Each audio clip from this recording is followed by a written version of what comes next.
Hello everyone, my name is Daniel Backer and welcome to Off the Wall Novels. Joining me today as my co-host is one Pringle Backer, and we're going to be discussing Licorice Pizza, Paul Thomas Anderson's most recent film. And I'll be honest, when I first saw Licorice Pizza in theaters, I did not trust it for the first 30 or 40 minutes, and even though it won me over by the end, I still considered it, like a lot of people think of this film, as Paul Thomas Anderson light. But I was wrong. And I also realized that in addition to being one of Paul Thomas Anderson's most conceptual films, it's actually a pretty bleak and sad movie in spite of its kind of fun summertime romp packaging. Anyway, I think the imagery and characters in Licorice Pizza are in dialogue with the world outside of the film, and it calls our attention to the way that its subjects are trying to be perceived versus how they really are.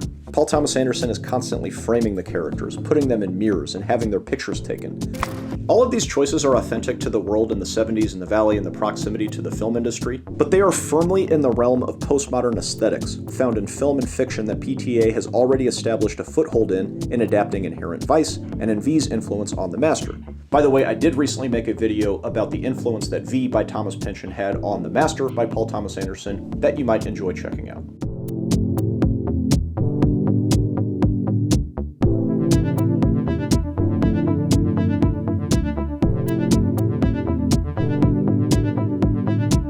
Did you know we got a big movie star here? Gary Valentine. Cooper Hoffman makes his acting debut, and he is the son of Philip Seymour Hoffman, the late friend and collaborator of Paul Thomas Anderson. Every time Cooper Hoffman appears on screen, the audience is reminded of this past collaboration with Philip Seymour Hoffman. And if that were not enough, Gary starts selling waterbeds, and in a previous film, Punch Drunk Love, Philip Seymour Hoffman's character works at a mattress store. Now, I can't guarantee that this is intentional. I'll also mention that I did not observe this myself. This is something that got pointed out on Reddit, but I do think it's fun whether it was intended or not. Also, it is not an accident in this film that Cooper Hoffman is making his acting debut as a character who is a professional actor. For now, most, if not all of the casting in Licorice Pizza rewards the audience not just with great performances, but also for knowing these artists from elsewhere. Do we really see the scene between Rex and Jack as anything other than a scene between Tom Waits and Sean Penn? I'm not saying there's an obvious answer to this question, but this is exactly what makes Licorice Pizza not only entertaining, but thought-provoking. Now, I also think it's significant the way that Sean Penn is introduced in the film. There's just a slow fade, and we have no context about what's going on in the scene, or even what the reality of the scene is, which is later revealed to be like a line reading for an audition. And Kutaruski. That was wonderful. Thank you, Alana. And Sean Penn's character in the film is a movie star, and he likes to recite lines from his old films, and Alana even has to ask him at one point, Is this lines? Or is this real? And when we watch Alana and her family, it isn't just that we're watching characters in a scene, but we know them as Chaim, the band, and that they're eating dinner with their actual parents. I told you I'm a good actress, Gary. I told you. If she asks if you can sing, say yes. If she asks if you can dance, say I yes. can sing and I can't dance. No, I know. You're such an actor.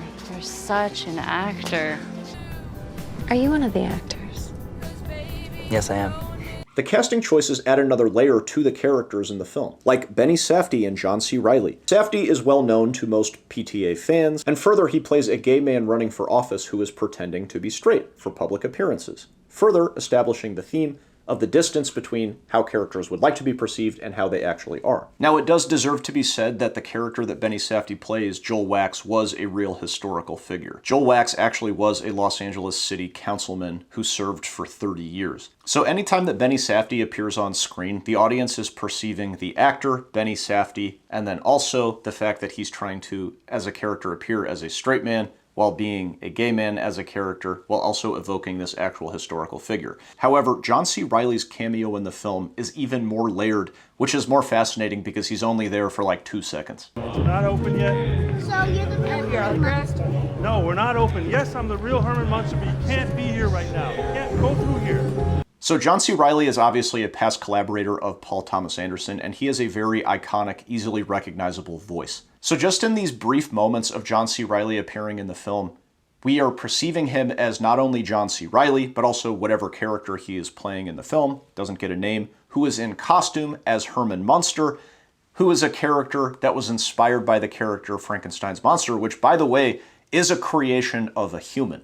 And so in this like 2-second cameo, we are getting all of these layers, and this is a theme that also applies to both Gary and Alana. What are you? You're like a little Robert Goulet, Dean Martin or something. You know, you remind me of Grace. You are Rainbow. Would you mind to play Grace? That's my Rainbow. Rainbow rides. He's playing with this idea of one person being represented in all of these different ways. This is not a far cry from the way that Thomas Pynchon uses layered imagery in order to make readers extremely paranoid, because we live in a society that has inherited so much significance in history from what came before it. Everything has the capacity to represent something from a story or from history, whether it's trying to or not. That's a lot.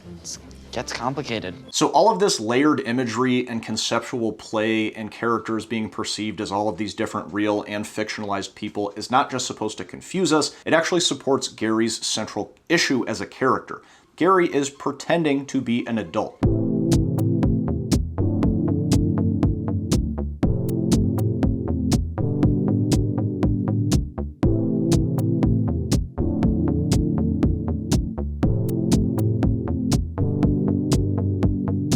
Another way that Paul Thomas Anderson plays with this tension of Gary being a kid who pretends to be an adult but always reverts back to his immature ways is when he gets arrested. He is treated and perceived as being an adult who is culpable for their decisions. And as he's being hauled away, Alana is yelling at the police officers, "Officers, he's innocent, he's a kid." I'm 15, my birthday's not till next month. That's not him. And Gary has a moment of indecision of whether he wants to be treated as a fully culpable adult or whether he wants to run back to the innocence of childhood. And he runs back to the innocence of childhood. So if you're enjoying this video, please consider reading my novel, Lionel Lancet and the Right Vibe. It was inspired by Hard 8 by Paul Thomas Anderson, in addition to many of the other writers that I cover here on this channel. My next novel, The Kingdom of Liminal Space, will come out on Christmas, and there is a corresponding concept album associated with it, so stay tuned for that. Alright, so far I have laid out the general postmodern window dressing that Paul Thomas Anderson is playing with, and also briefly identified Gary's central issue as a character. But what is Licorice Pizza actually about? I think that Licorice Pizza is about an inappropriate relationship, but not an inappropriate age gap relationship. Don't be creepy, please. I think it's about an inappropriate relationship with the past. Another way of thinking of this is that Gary does not want to grow up. He wants to stay in the 70s Valley forever. And so when, early in the film, he's talking to Alana when they go on their date, You're never gonna remember me. I'm not gonna forget you. Just like you're not gonna forget me. I think he's trying to express his attachment to this era of his life. More of this attachment is expressed in Gary's choices for what to invest in as a businessman. Sure, he's very professional and he shakes hands with all of the adult male proprietors of the businesses in town, but he decides to invest in waterbeds and pinball machines. These are very, immature, kind of silly things that a young boy might think are these awesome business opportunities, but they're also very bound to an era.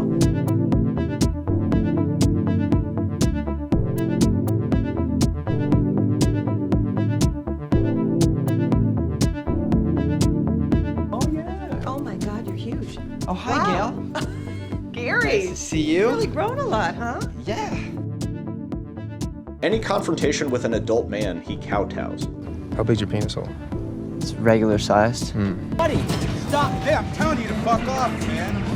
But he performs his confrontations for Alana's entertainment, even though he doesn't actually have the nerve to say those things to anyone's face. I kept it inside, but what I wanted to say was, no, I'm gonna choke you. Oh yeah? I would have said it. I was trying to stay cool, though. So even though these choices are entertaining and fun, they bolster one of the film's essential questions.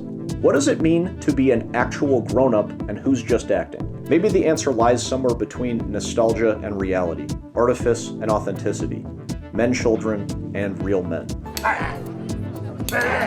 They're all shits, aren't they? Nostalgia might create charming images of the past and childish fun, but growing up and leaving the past behind is inevitable, even if we're not ready to do it.